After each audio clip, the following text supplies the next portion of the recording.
One of the arguments for the existence of God takes as the premises the existence of consciousness, and from that infers the existence of a higher state of consciousness that people will call God.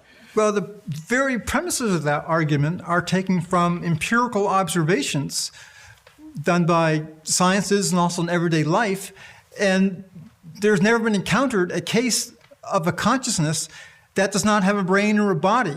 And so they're trying to explain the consciousness that's dependent on our brain in terms of a consciousness that has no brain, no body, or anything.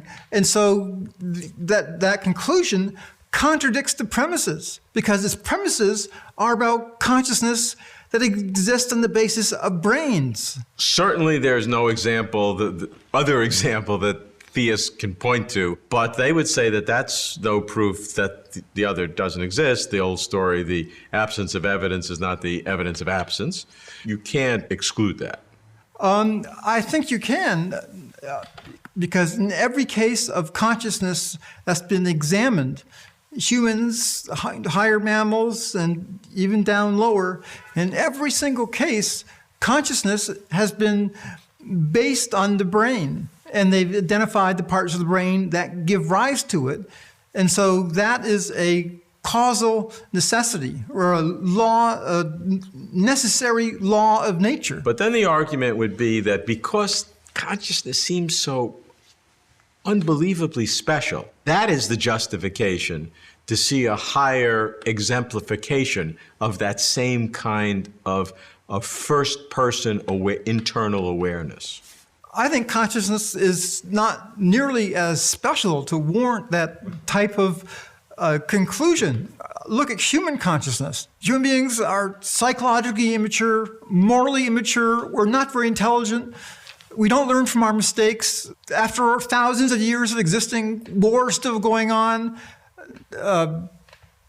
So our consciousness, I would think, is something we should be ashamed of, if anything. Well, I don't think any of that contradicts the point that I'm making.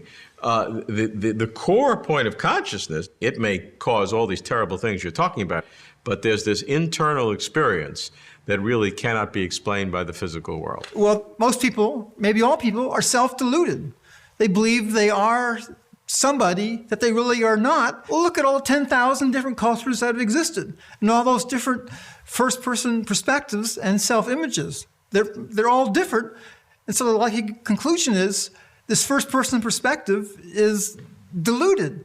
I think human consciousness is far more similar to the consciousness of chimpanzees and dolphins and whales than it is this idealized concept of this God. The jump from us to God is like jumping from chimpanzees to God practically, given that we're not that much more intelligent than chimpanzees. And so I think our consciousness is genetically so inadequate that it couldn't possibly reflect a God who would create us with this astoundingly inadequate, immature, immoral, ignorant, unimprovable, probably more morally evil than morally good.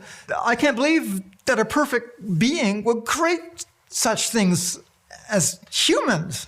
I mean, the main reason God doesn't exist is that humans exist. And that makes it self-evident that God doesn't exist.